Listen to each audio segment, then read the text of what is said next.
가난뱅이는 허름한 아파트나 사람 모델하우스 직원이 낡은 구두 신은 노인을 비웃었다. 그들은 몰랐다. 그가 재벌 회장이라는 사실을. 이 집을 사겠습니다.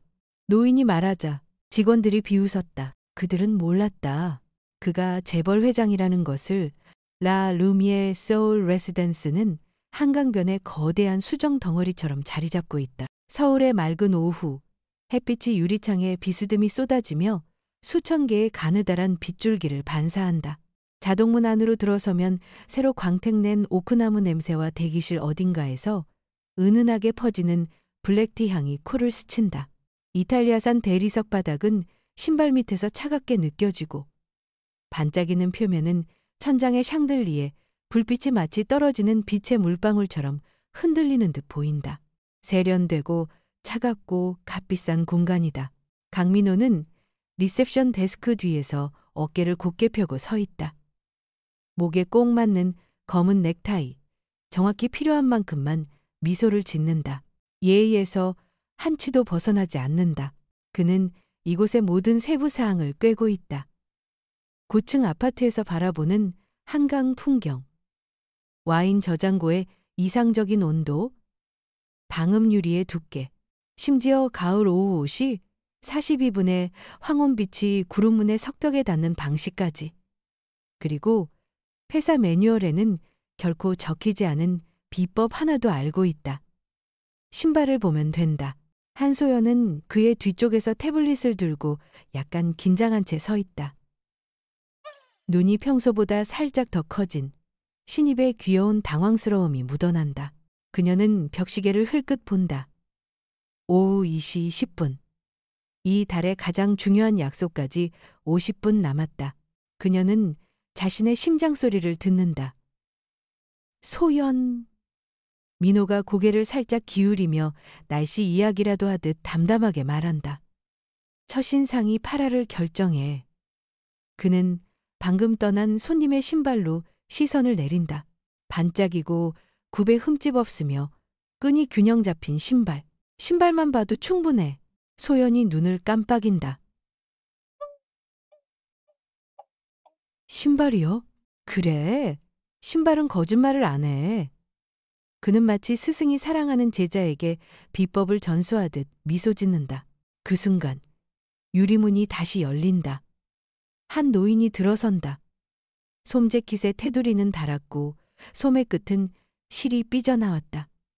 회색빛 옷감은 오랜 햇빛에 바랬다. 그는 천천히 약간 구부정한 자세로 걸으며 왼손으로 빗바랜 천가방의 손잡이를 잡고 있다. 하지만 민호의 시선을 사로잡은 것은 재킷이 아니라 신발이다.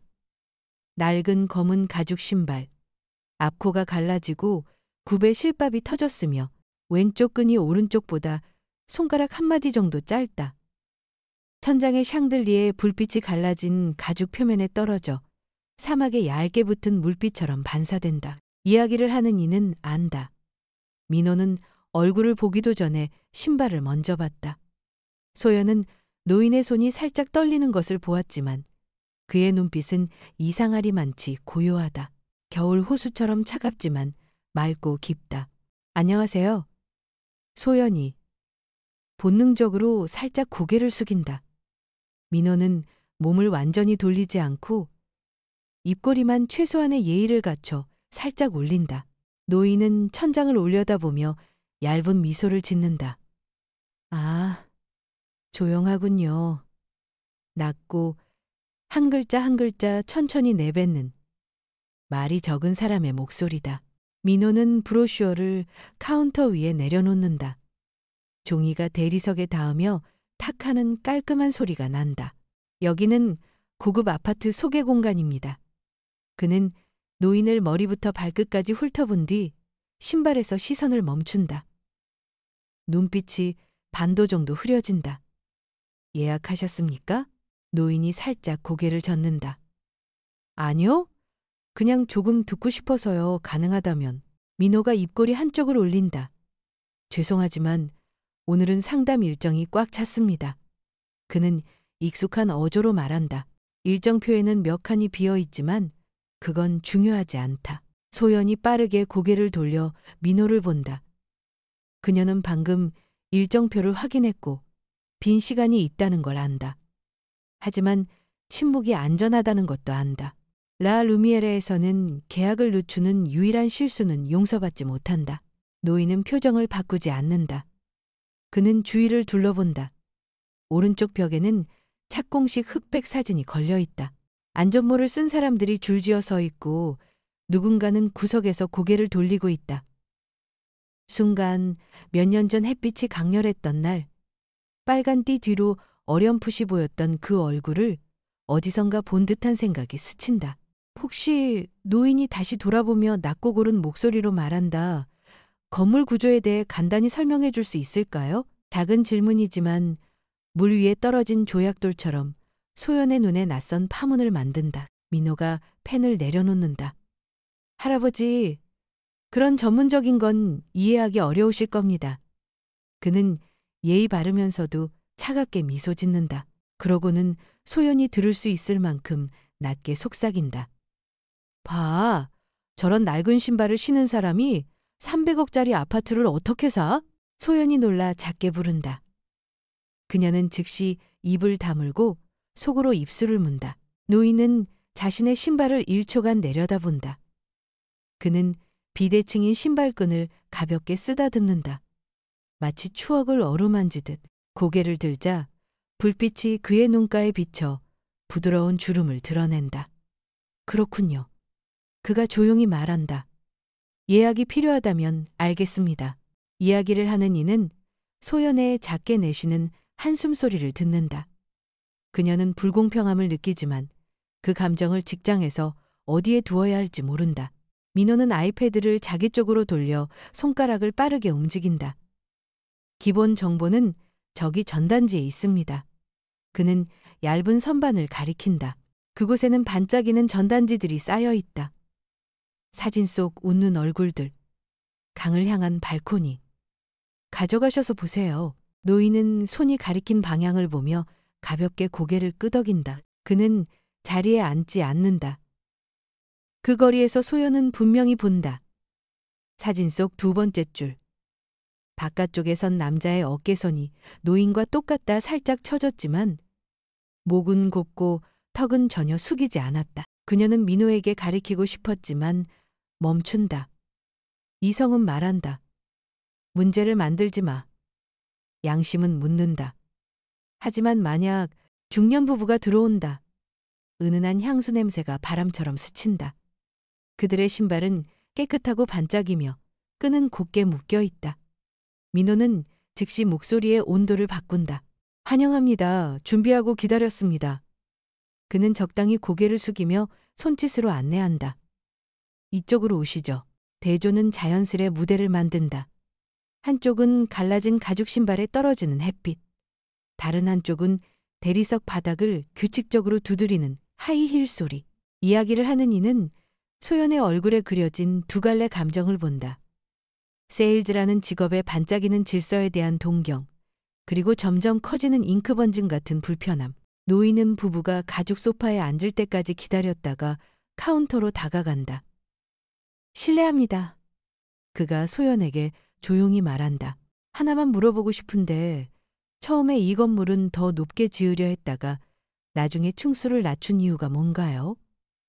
그는 마치 이웃에 살며 더 알고 싶은 사람처럼 묻는다. 목소리에는 오만함이 한 톨도 없다. 그 질문에 소연은 소름이 돋는다. 건물 높이 변경은 시와의 회의 후 결정된 내부 정보였다. 공식 발표는 있었지만 세부 사항은 거의 주목받지 않았다. 그녀는 민호를 본다. 그는 잠시 손을 멈췄다가 휙 내젓는다. 그건 공개 자료에서 보실 수 있습니다. 지금 손님 접대하느라 바빠요. 노인은 반박하지 않는다. 그는 바닥으로 시선을 내리며 샹들리의 불빛이 대리석에 부서져 물결무늬처럼 퍼지는 모습을 본다. 좋은 지분. 그는 아주 가볍게 숨을 내쉬며 의식 밖으로 튀어나온 듯한 말투로 말한다. 많은 사람에게 행복을 줍니다.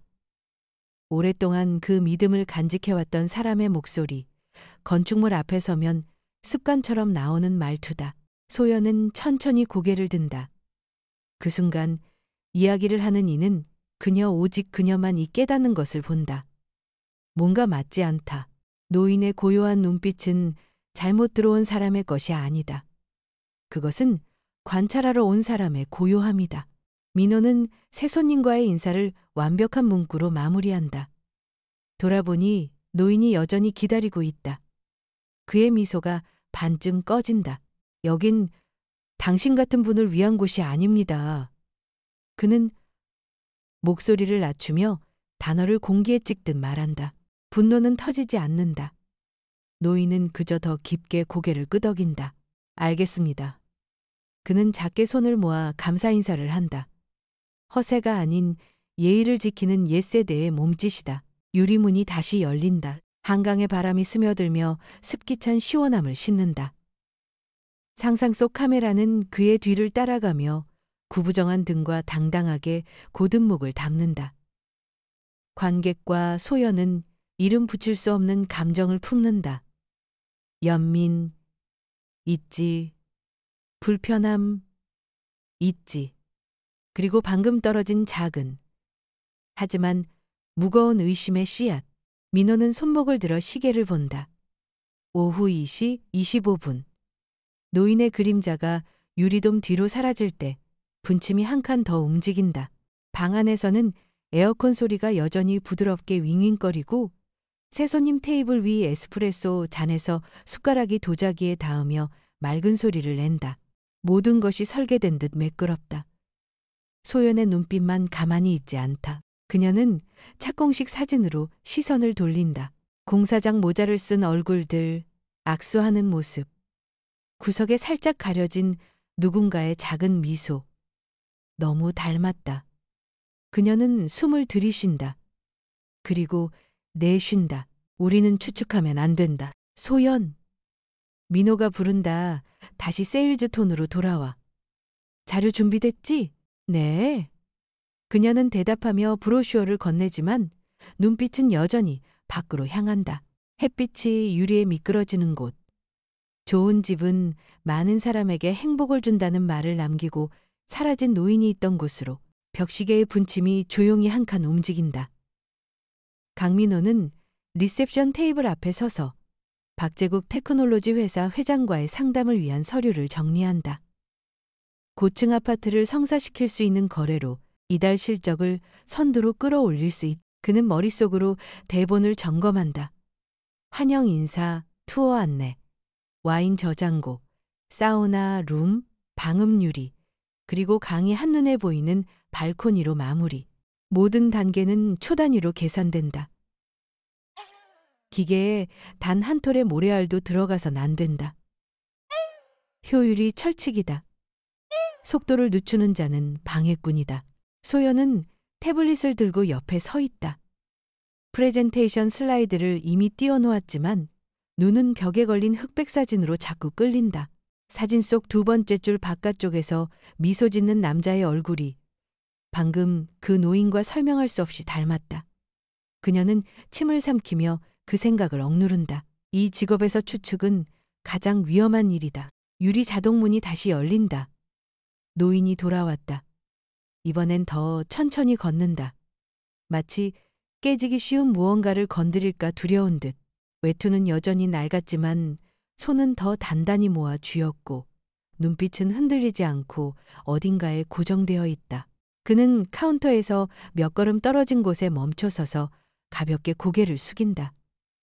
방해해서 죄송합니다. 그가 낮고 고른 목소리로 말한다. 아무래도 여기서 지갑을 떨어뜨린 것 같습니다. 작은 시간 한 조각이 이슬처럼 대리석 바닥에 떨어진다. 민호는 고개를 들고 한번 훑어본 뒤 다시 서류로 눈을 내린다. 저희는 못 받습니다. 필요하시면 보안실에 연락처를 남기세요. 노인은 예의 바르게 고개를 끄덕인다. 그는 가죽 소파의 줄을 따라 걸으며 몸을 숙여 쿠션 사이를 살핀다. 마른 손이 재봉선을 따라 더듬는다. 소연은 반걸음 내딛다 멈춘다. 돕고 싶었지만 민호의 살짝 찌푸린 눈썹을 보고 멈춘다. 노인이 고개를 든다. 하나만 더 여쭙겠습니다. 이 건물은 처음에 더 높게 승인받았던 것 같은데 집안 때문에 몇 층을 낮춘 게 맞죠? 질문이 정확히 급소를 찌른다. 소연은 놀란다. 그 내용은 공식 문서에 기록되어 있지만 손님 중 그 세부 사항을 아는 이는 거의 없다. 그녀는 민호를 본다. 그는 잠깐 고개를 들었다가 다시 담담한 목소리로 돌아온다. 그건 공개된 정보입니다. 시 웹사이트에서 보실 수 있습니다.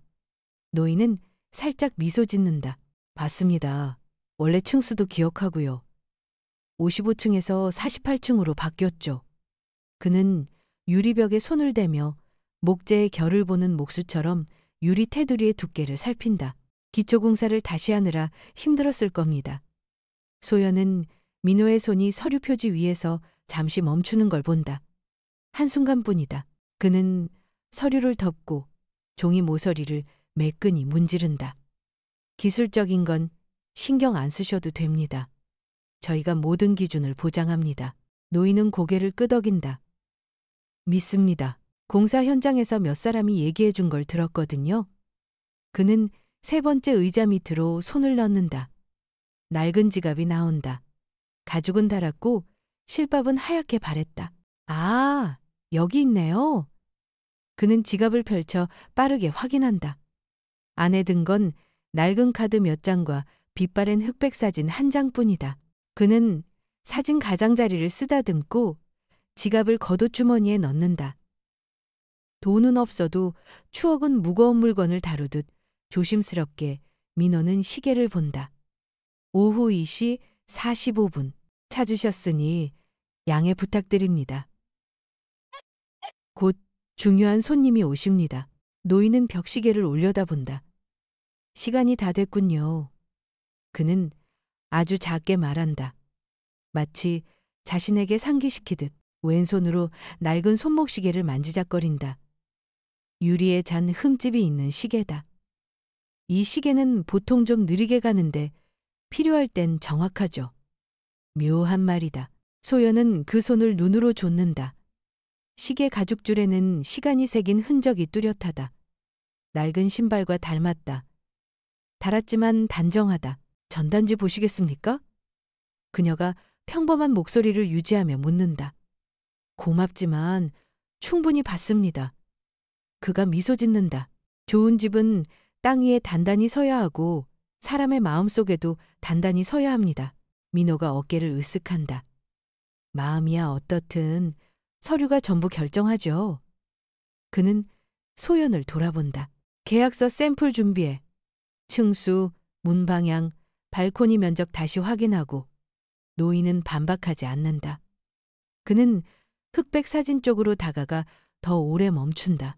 소연은 그를 따라 시선을 옮긴다. 노인은 사진 속 두 번째 줄 바깥쪽에 서 있던 남자가 섰던 바로 그 자리에 서 있다. 어깨의 자세, 목의 기울기. 믿을 수 없을 만큼 일치한다. 그녀는 입술을 깨물며 목구멍까지 차오른 질문을 삼킨다. 질문은 스스로 녹아내린다. 더 필요하신 게 있으신가요? 민호가 고개를 들지 않고 묻는다. 노인이 돌아선다. 그의 눈빛은 고요하면서도 깊다. 한 가지만 말씀드리고 싶습니다. 그는 민호를 똑바로 바라본다. 좋은 세일즈맨이 되길 바랍니다. 비난도, 애원도 아니다. 담담한 축복. 마치 땅에 씨앗을 심듯 민호가 살짝 웃는다. 고맙습니다. 잘하고 있습니다. 그는 마지막 두 단어를 강조한다. 방해받지만 않으면 더 잘할 겁니다. 노인은 고개를 끄덕인다. 배 앞에서 손을 모으고 고개를 숙인다. 그럼 가겠습니다. 그는 몸을 돌린다.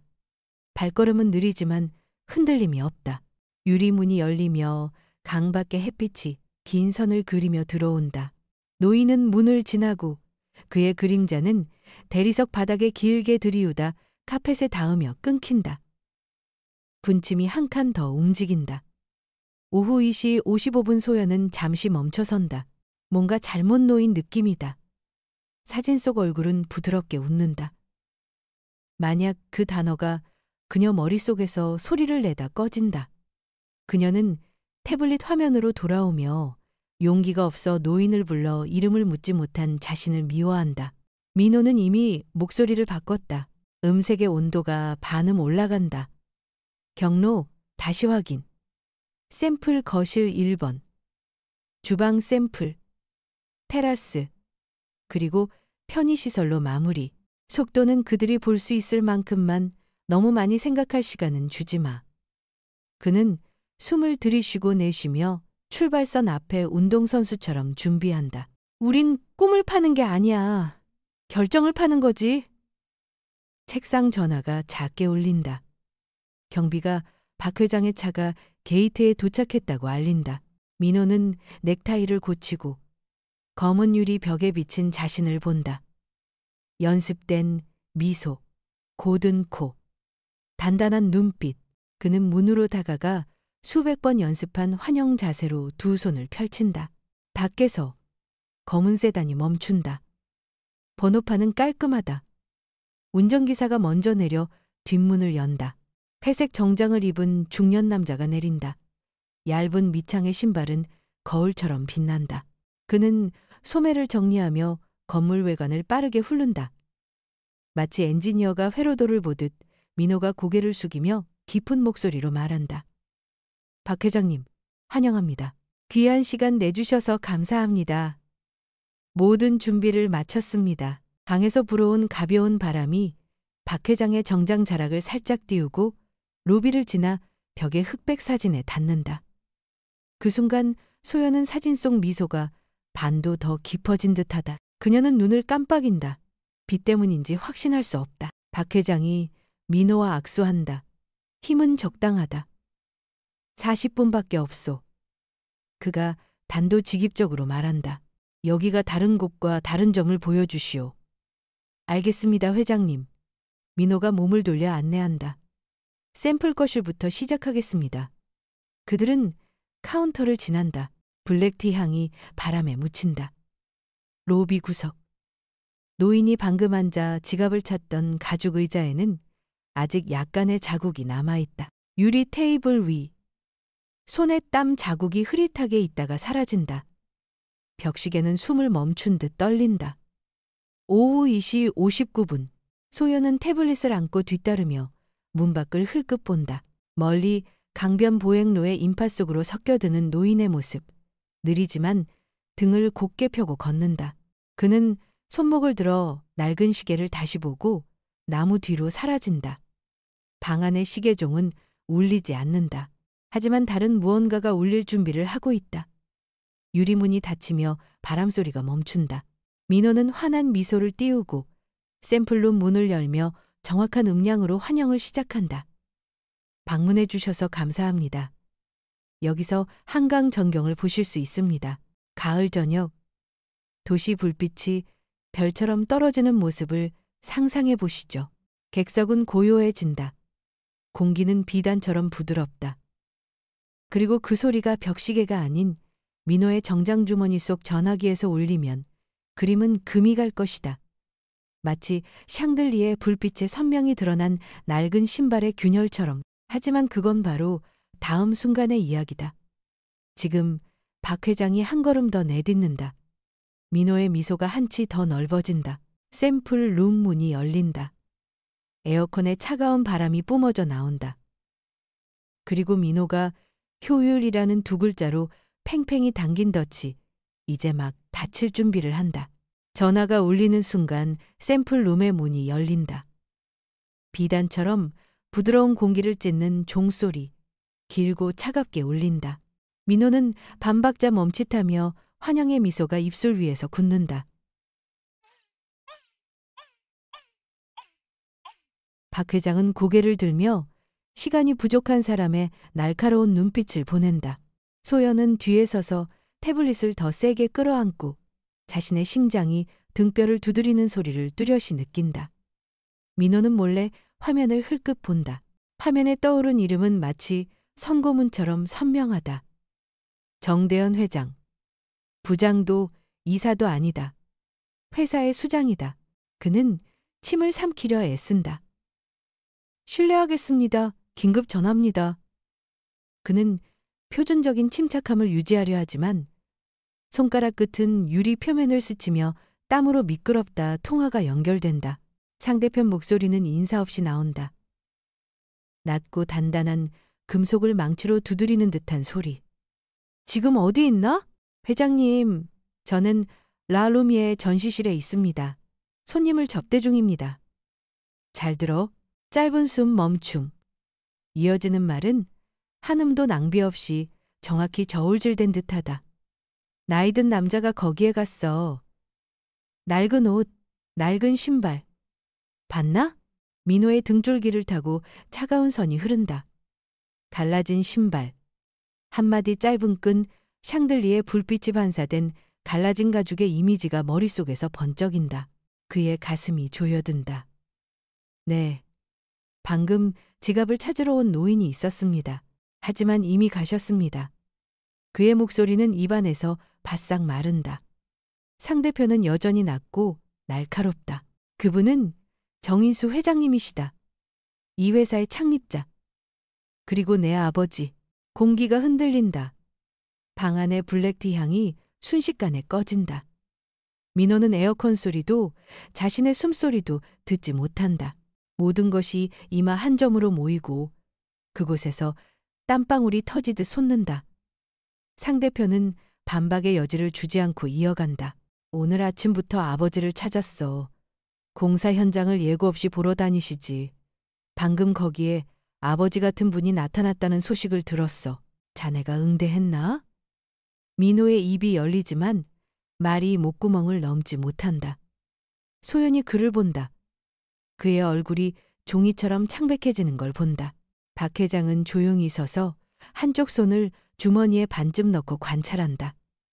벽시계의 부드러운 똑딱 소리가 망치처럼 들린다. 저는 응대하지 않았습니다. 마침내 말이 떨어진다. 돌덩이처럼 무겁게. 우연히 들른 손님인 줄 알았습니다. 전화기 너머 한 박자 긴 침묵. 공기가 빨려나간 듯하다. 회장의 목소리가 돌아온다. 더 낮고 더 차갑게.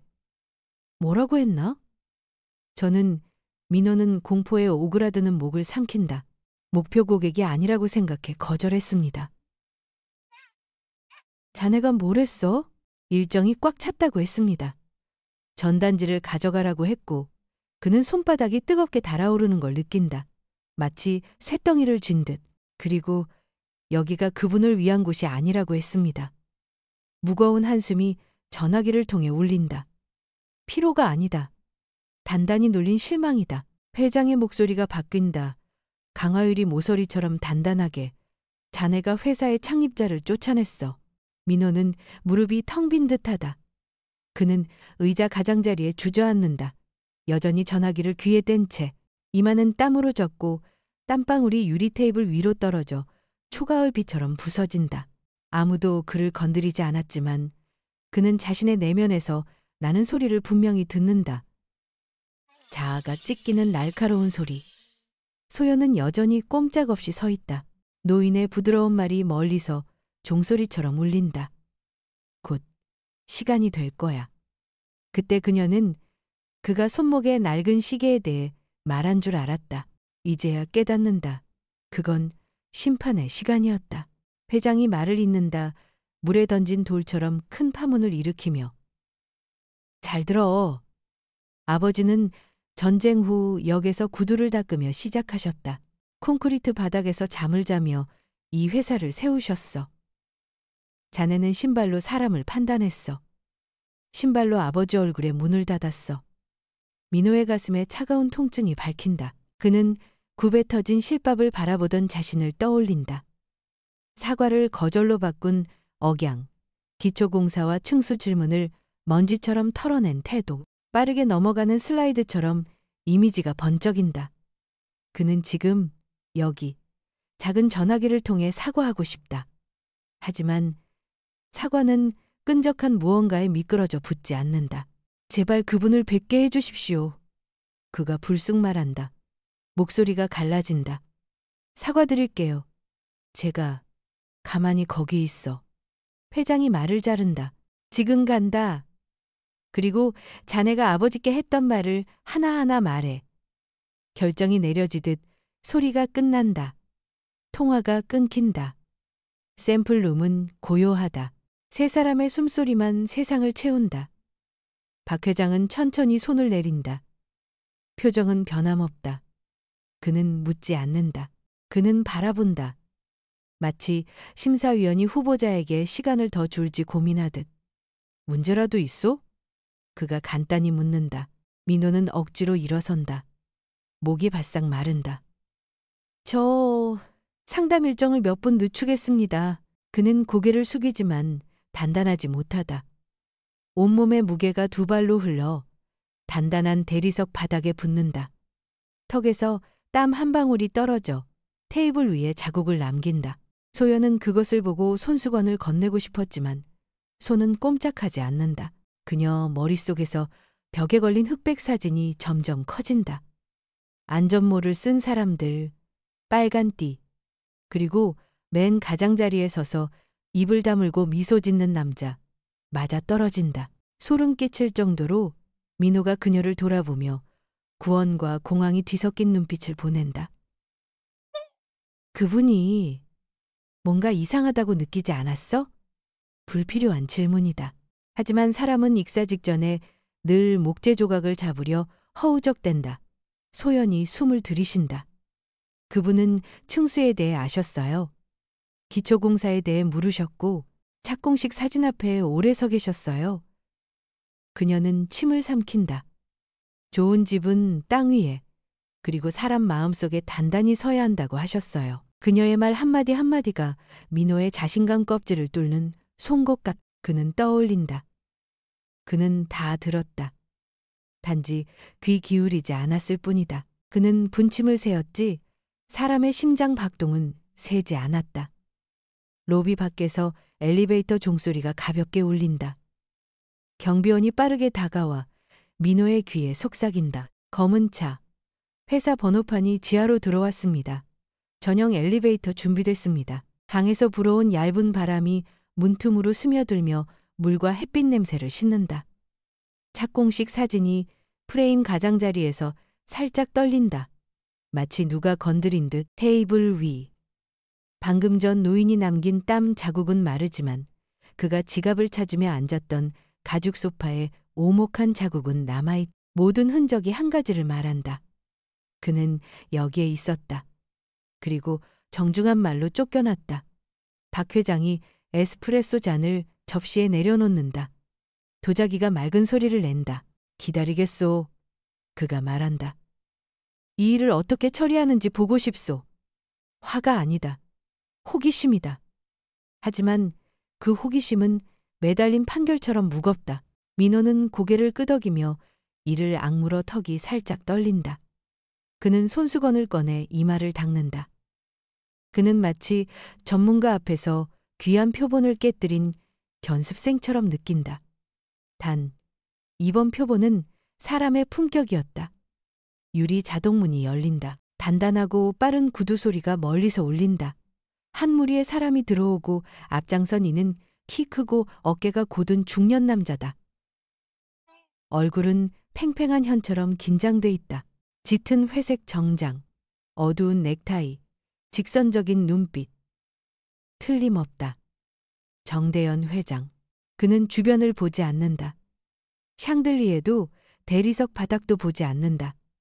민호를 똑바로 본다. 10m 거리가 3m로 줄어든다. 그는 앞에 멈춰서서 낮지만 뚫는 듯한 목소리로 말한다. 앉아. 말해.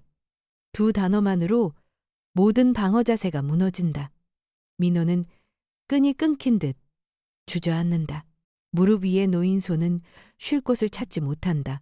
그는 문이 열린 순간부터 첫 번째 정중한 사과, 전단지, 신발을 향한 눈빛까지 이야기한다. 말 한마디가 그가 걸어온 길의 벽돌을 뒤집으며 그 아래가 구덩이임을 드러낸다. 회장은 듣는다. 끊지 않고 손을 두드리지 않고. 민호가 여긴 당신 같은 분을 위한 곳이 아닙니다라는 말에 이르자 그의 입꼬리가 살짝 떨린다. 놀라움이 아니라 분노를 누른 것이다. 소연은 똑바로 보지 못한다. 그녀는 회장의 어깨 너머 밖을 본다. 유리 너머 강변은 햇빛으로 빛난다. 나무 아래 약간 구부정한 등 곧은 목의 노인이 서 있다. 그는 손목을 들어 낡은 시계를 보고 보행로를 따라 걷다 사라진다. 소연은 숨을 한번 급히 쉰다. 하지만 눈을 깜빡이자 그의 모습은 이미 인파에 섞여 사라졌다. 회장이 일어선다. 그는 경비원에게 짧게 말한다. 오후 2시부터 2시 35분까지 로비 카메라 확인해 바로 보내. 그러고 민호를 돌아본다. 내가 갈 때까지 여기 있어. 그는 시계를 본다. 오후 3시 15분. 마지막 두 단어를 채무 약속처럼 내뱉는다. 이제 내 말 잘 들어. 자네는 신발을 보고 사람을 쫓아냈어. 그분은 자네가 서 있는 이곳을 세운 분이야. 나는 그분과 이야기하고 돌아올 거야. 그때 자네에게 원하는 건 변명이 아니라 잘못을 고치는 방법이야. 그는 등을 돌린다. 문이 다시 열린다. 강바람이 햇빛 냄새와 함께 들어온다. 그는 빠르게 걸어가고 일행이 뒤따른다. 그 순간 소연은 자신의 심장이 작은 돌처럼 떨어지는 소리를 듣는다. 그녀는 다음 장면에 변명의 여지가 없음을 안다. 화면에 비친 사람은 자신과 마주하는 법을 배우고 있다.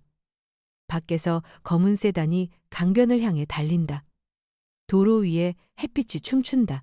차 안에서 방금 마지막 명령을 내린 남자. 가만히 있어.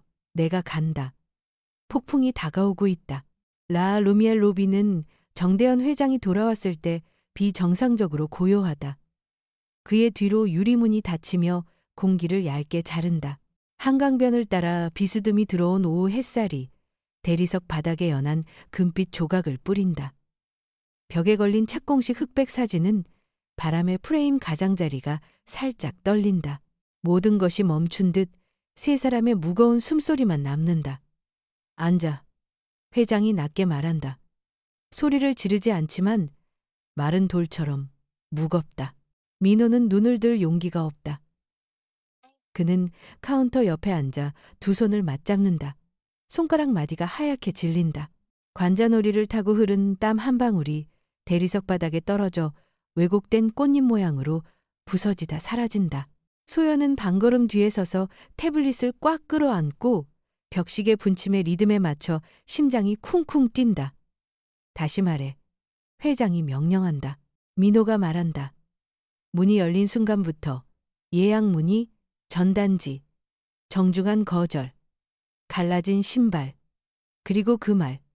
여긴 당신 같은 분을 위한 곳이 아닙니다. 그가 내뱉는 말마다 자신의 오만한 벽에서 벽돌을 뜯어내고 그 뒤에 썩은 모르타르를 드러낸다.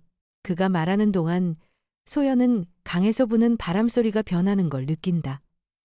더 부드럽게 얇은 비를 예고하듯 문이 다시 열린다. 익숙한 그림자가 천천히 그러나 단단히 들어선다. 노인이다. 낡은 외투, 낡은 신발, 낡은 지갑은 이미 겉옷주머니에 들어있다. 경비원이 급히 고개를 숙여 인사하며 평소보다 더 공경하는 눈빛을 보낸다. 회장이 일어선다. 반초 동안 그의 엄격한 표정이 풀리며 억눌린 따뜻함이 스친다. 그는 빠르게 다가가 자신보다 나이 많은 남자 앞에 멈춘다. 아버지. 회장이 낮게 부른다. 노인이 고개를 끄덕인다. 빨리 왔구나. 두 사람은 포옹하지 않는다. 마주서서 눈빛만으로 이해한다. 한 박자 긴 눈맞춤. 소연은 갑자기 눈가가 뜨거워진다.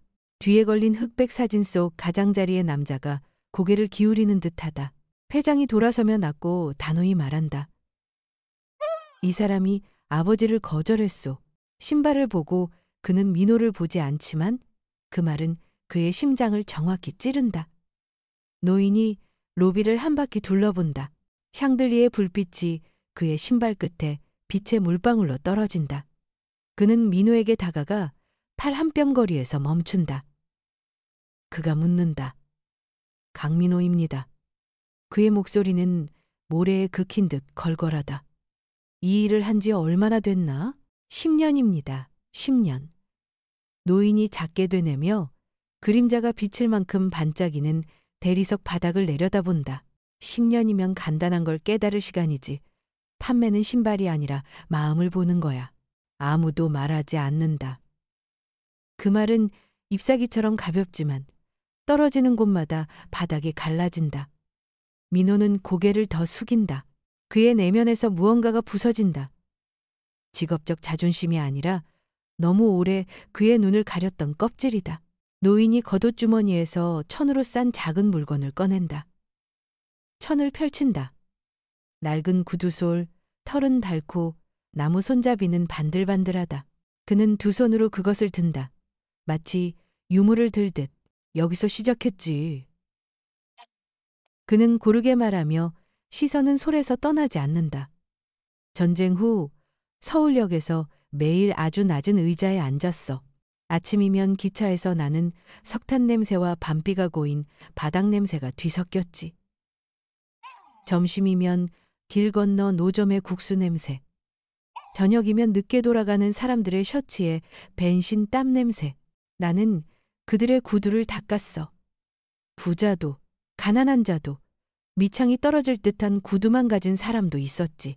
나는 한 짝 한 짝 손으로 만졌고 처음 깨달았어. 의미 없는 구두는 없어. 갈라진 선 하나가 인생의 한 길이야. 그는 한 박자 멈춘다. 마치 옛 기차 소리 멀리서 울리는 기적 소리를 듣는 듯. 비 오는 날 한 남자가 멈춰섰지. 그는 내게 말했어. 많은 이가 사는 집을 짓고 싶다면 먼저 한 사람의 구두를 깨끗이 닦아야 한다고.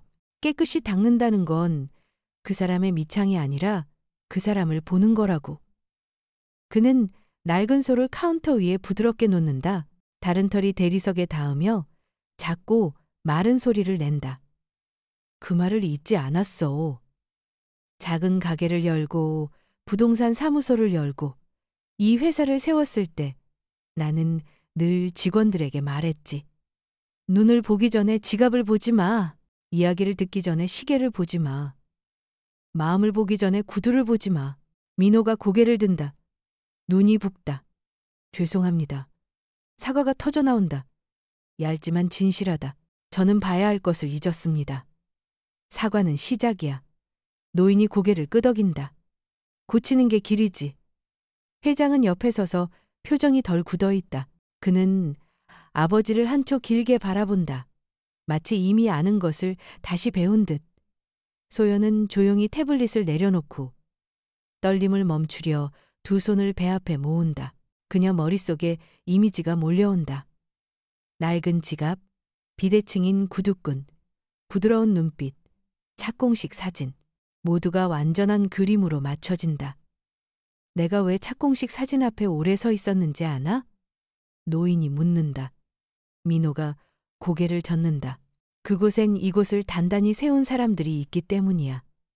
비를 맞으며 기초를 판 일꾼들, 밤을 새워 도면을 고친 엔지니어들, 추운 날 문을 연 경비원들. 그들은 값싼 구두를 신었어. 비싼 시계를 차지 않았지. 하지만 그들이 없었다면 이 바닥은 영혼 없는 거울일 뿐이야. 손님의 눈에서 그들을 보지 못한다면 자네는 늘 텅 빈 것을 팔게 될 거야. 민호는 더는 앉은 자세를 유지하지 못한다. 그는 의자에서 미끄러져 무릎을 꿇는다. 그의 이마가 바닥 가까이 닿는다. 방금 땀자국 옆으로 눈물이 떨어져 진한 점을 만들고 사라진다. 제가 잘못했습니다. 그는 이번엔 떨지 않고 말한다. 저는 사람 대신 효율을 선택했어요. 인사와 전단지 뭉치로 존중을 대신했죠. 따라호끼리 회장이 길게 숨을 내쉰다. 그는 아버지를 보며 아주 가벼운 고갯짓을 받는다. 그는 민호에게 돌아선다. 오늘 바로 쫓겨나진 않을 거야. 그는 한초 멈춰 말을 공중에 띄운다. 하지만 오늘부터 3개월 시험을 시작한다. 문을 통과하는 모든 손님을 직접 응대해 그들의 구두가 어떻든 상관없이 진심 어린 감사 편지 10통을 받아야 해. 매주 한 번 신입팀을 훈련시키며 오늘 배운 걸 말해. 그리고 내가 익명으로 점검자를 보낼 거야. 한 가지라도 실패하면 자네는 자리에서 물러나. 민호가 고개를 숙이며 목소리가 단단해진다. 받아들이겠습니다. 노인이 다시 구두소를 든다. 그는 그것을 민호의 손에 놓는다. 민호의 손이 떨며 받는다. 나무 손잡이는 따뜻하고 가볍지만 책임의 일부를 짊어진 듯 팔이 무겁다. 이걸 간직해. 노인이 말한다. 왜 시작했는지 기억하기 위해. 감사합니다. 민호가 속삭인다. 책상 위에 올려놓겠습니다. 장식품으로 두지 마. 노인이 부드럽게 눈을 좁힌다. 가끔은 이걸로 진짜 구두를 닦아봐. 그러면 마음도 깨끗해질 거야. 아무도 웃지 않는다. 하지만 분위기는 조용히 따뜻해진다. 에어컨 소리가 차갑지 않다. 샹들리에 불빛이 덜 날카롭고 부드러운 금빛으로 변한다. 밖에서 한강은 짙은 비단처럼 흐른다. 소연이 갑자기 입을 뗀다. 저도 그 훈련 세션에 참여하고 싶습니다. 그녀는 똑바로 본다. 먼저 마음을 보는 법을 배우고 싶어요. 회장이 고개를 끄덕인다. 좋아. 너는 기록을 작성해. 그걸 전 지점훈련 자료로 만들 거야. 연설이 아니라 실제 사례로. 노인이 그녀를 보며 얇은 미소가 돌아온다. 처음부터 내게 인사해줘서 고맙다. 그는 작은 디테일을 언급하듯 말하지만 소연은 그게 세심한 공로 인정임을 안다. 아버지, 회장이 낮게 부른다. 제가 너무 단단했나요? 너는 회사를 혼란에서 지켰어. 노인이 답한다. 하지만 부드러움을 가르치는 걸 잊지 마. 아름다운 침묵이 흐른다. 무겁거나 어색하지 않다. 세 사람이 각자의 마음을 정리할 공간일 뿐이다. 노인이 다시 주위를 둘러본다. 그는 방금 구두소를 올렸던 카운터 가장자리에 손을 댄다. 사진 쪽으로 고개를 기울인다. 사진 속 가장자리의 남자가 고개를 끄덕이는 듯하다. 그는 민호에게 돌아선다. 이제부터 후배들에게 가르쳐. 구호로가 아니라 문을 열고 서는 방식으로, 예산을 묻기 전에 이름을 묻는 방식으로 약속하겠습니다. 민호가 말한다. 노인이 천천히 단호히 고개를 끄덕인다. 그는 반걸음 물러서며 예의를 갖춘 세대에 작고 정중한 감사 인사를 한다. 회장은 옆으로 비켜서며 아들이 아버지에게 길을 내주듯 한다. 유리문이 열리고 강에서 불어온 바람이 습기와 어린 잎의 향을 싣는다. 노인은 천천히 그러나 등을 곧게 펴고 목을 높이 든다. 그의 그림자는 대리석 바닥에 길게 들이우다. 카페 가장자리에서 끊기고 햇살 속으로 사라진다. 그는 돌아서며 눈빛이 덜 날카롭고 목소리가 정상으로 돌아온다. 내일부터 시작해. 훈련 일정은 소연이 준비해. 민호, 오늘 보고서를 써. 변명 없이 사실과 수정 계획만. 알겠습니다. 두 목소리가 겹친다. 상상 속 카메라가 소연에게로 움직인다. 그녀의 눈은 젖었지만 밝다. 그녀는 펜을 들고 새 페이지를 펴며 첫 줄을 쓴다. 판매는 구두가 아니라 마음을 보는 것이다. 방 안의 배경음악이 부드러워지고 어딘가에서 소박한 피아노 선율이 듣는 이의 마음속에서 울린다. 밖에서 한강은 여전히 흐른다. 이곳에서 한 사람은 방향을 바꿨다.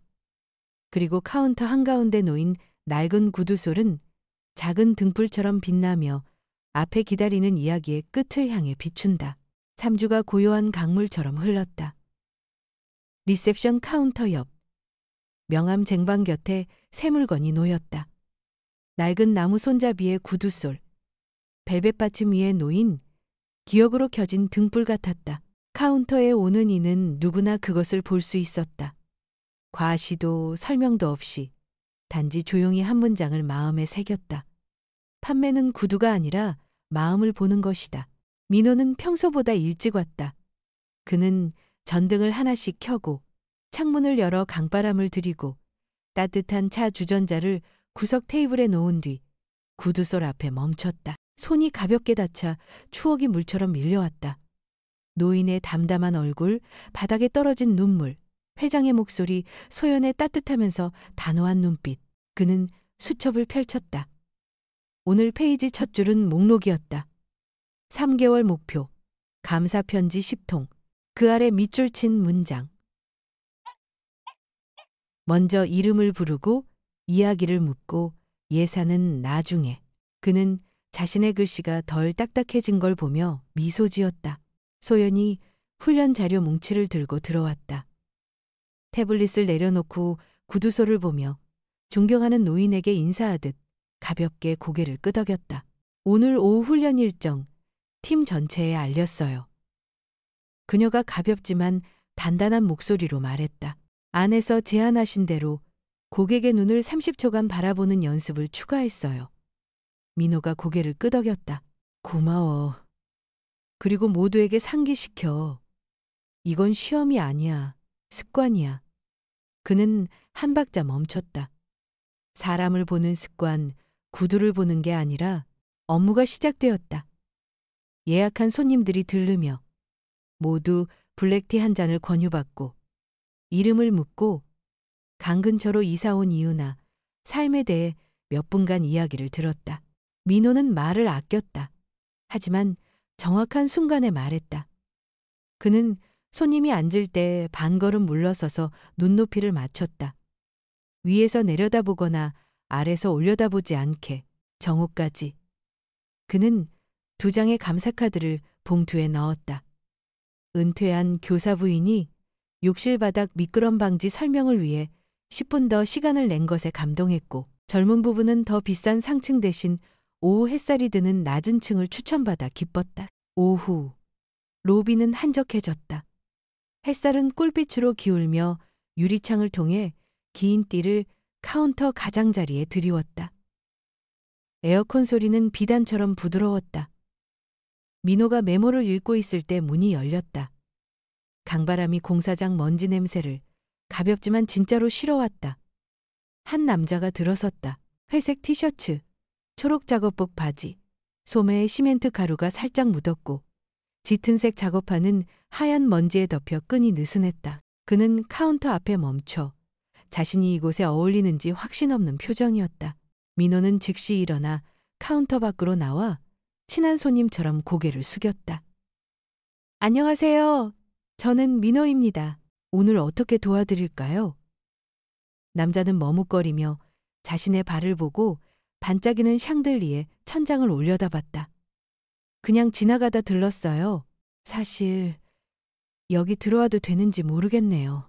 여긴 저 같은 사람을 위한 곳이 아닌 것 같아서. 여기선 누구나 환영받습니다. 민호가 말했다. 이름을 알려주시면 차 한 잔 드릴게요. 모형만 보고 잠깐 이야기하고 싶으시다면 더 좋아요. 남자가 1초 망설이다 가벼운 미소를 띄었다. 저는 성호라고 합니다. 근처 공사장에서 일해요. 그는 손을 내밀었다. 손톱에 얇은 시멘트 가루가 묻어 있었다. 손은 단단하고 따뜻했다. 만나서 반갑습니다, 성호 씨. 민호가 손을 잡으며 적당히 힘을 줬다. 블랙티 드실래요? 연한 커피? 시원한 물도 있어요. 블랙티로? 남자가 대답하며 목소리가 절반 가벼워졌다. 그는 가죽 소파에 앉아 트러커 모자를 테이블에 놓고 무언가를 더럽힐까 두려운 듯 두 손을 모았다. 소연이 차 주전자를 가져와 천천히 따랐다. 차향이 연기처럼 얇게 피어오르며 방에 따뜻한 향을 퍼뜨렸다. 그녀는 성호의 먼지 묻은 신발을 흘끗 보고 그의 눈을 보았다. 거기엔 햇볕과 바람에 익숙한 노동자의 고유한 피로가 있었지만 밝고 아주 깨끗했다. 필요한 걸 말씀해 주세요. 민호가 맞은편에 앉으며 등을 기대지 않고 손을 무릎 위에 놓았다. 샘플 아파트에 호기심이시면 안내할게요. 기술적인 고민이 있으시면 듣고 싶습니다. 이 건물에 대해 많이 들었어요. 성호가 차잔을 쥐며 손을 덮이듯 말했다. 저는 이 프로젝트 초기에 기초공사 때 일했어요. 완성된 모습을 보고 싶었죠. 하지만 더러운 신발 때문에 꺼릴까 봐 걱정했어요. 민호가 고개를 저었다. 당신 신발은 공사장의 이야기를 말해요. 그 이야기를 듣고 싶습니다. 그가 웃었다. 부드럽고 약간 쑥스러운 웃음. 이렇게 대접받은 건 처음이에요. 그 말은 바닥에 부드럽게 떨어졌지만 빛의 화살처럼 정확히 목표를 맞췄. 소연은 살짝 고개를 돌려 눈가를 훔치고 미소 지었다. 그는 먼 곳에서 울리는 노인의 목소리를 들었다. 마음을 보기 전에 구두를 보지 마. 그들은 한 바퀴 돌았다. 성호는 발코니 유리 가장자리에 손을 대고 강을 보며 고개를 끄덕였다. 그는 유리가 적당히 두껍다고 했다. 벽 마감선을 보며 완성팀의 솜씨가 좋다고 말했다. 민호는 서두르지 않고 답하며 때로 반문했다. 이 부분을 고치면 사는 이들에게 더 편하지 않을까요? 이야기를 하는 이는 서로 다른 직업의 두 남자가 한 테이블에 서서 나무 결을 따라 손을 얹고 그 흐름을 느끼는 두 장인처럼 대화하는 모습을 보았다. 로비로 돌아왔을 때 햇살은 더 낮아져 성호의 먼지 묻은 신발에 얇은 빗고리를 만들었다. 그는 차잔을 내려놓고 잠시 멈췄다. 사실 아내를 위해 아파트를 사고 싶어요. 아내는 강이 보이는 걸 좋아하죠. 우리 둘 다 나이 들었어요. 남은 세월을 가볍게 보내고 싶어요. 민호는 서둘러 계약서를 펴지 않았다. 그는 아내에 대해, 지금 사는 곳, 아침 습관에 대해 물었다. 성호는 아내가 발코니에서 허브를 키우는 걸 좋아하고 햇볕에 이불을 말리는 걸 즐긴다고 했다. 큰 길 소음 때문에 잠을 잘 못 잔다고도 했다. 민호는 조용히 메모하며 카탈로그를 남서쪽 발코니가 있는 중층 방음 좋은 아파트로 넘겼다. 펼치자 성호의 눈이 어린아이가 고친 장난감을 보듯 반짝였다. 대화는 예상보다 길어졌다. 시간은 아무도 눈치채지 못했다. 그 사이 경비원이 얇은 봉투를 가져왔다. 소연이 훑어보고 카운터에 놓으며 눈이 빛났다. 3주 만에 세 번째 감사 편지. 10층으로 이사한 은퇴 교사 부인의 것이었다. 그녀는 봉투를 구두솔 옆에 가지런히 놓았다. 성호가 일어섰다. 다시 올게요. 아니, 오늘 계약금을 걸고 싶어요. 하지만 서명 전에 분명히 하고 싶은 게 있어요. 그는 머뭇거리며 머리를 긁었다. 저는 중국 규모 건설회사의 대표예요. 공사장에서 이렇게 입고 다니니까 많은 곳에서 친절하지 않더라고요. 여기서 아내가 혼자 올 때도 오늘처럼 따뜻하게 대해줄지 확신하고 싶어요. 공기가 살짝 흔들렸다. 마치 누가 현을 튕긴 듯.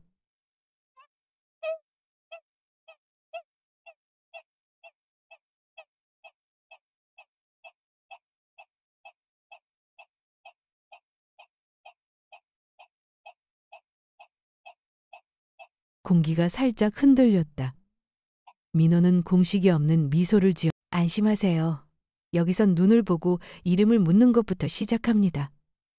성호가 손을 내밀었다. 어디에 믿음을 둬야 할지 알겠네요. 그는 서명했다. 글씨는 크고 선명했다.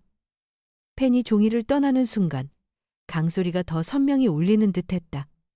마치 밖에 물줄기가 고요한 구비를 지난 듯. 절차가 끝나고 그들은 기념사진을 찍지 않았다. 단지 악수했다. 콘크리트에 망치를 쳤던 손과 숫자에 매달렸던 손이 이제 정확한 이음새를 완성한 두 장인처럼 서로를 잡았다. 성호가 떠나며 황혼빛이 유리 가장자리에 닿았다. 그는 깊이 고개를 숙였다. 이렇게 대우받은 건 처음이에요. 그가 다시 말했다. 방금 말이 꿈이 아니었는지 확인하듯. 고마워요, 민호 씨. 고마워요, 소연 씨. 문이 닫혔다. 바람이 스며들며 어린 햇살과 따뜻한 차 향을 실었다. 민호는 잠시 서 있다가 카운터로 돌아가 새로 받은 종이를 펼쳤다. 그는 교사 부인의 글을 한자 한자 읽고 조심히 접어 방금 서명된 계약서 옆에 놓았다. 두 장의 종이, 하나는 감사, 하나는 구매 결정. 그는 그 사이에 보이지 않는 연결고리를 보았다.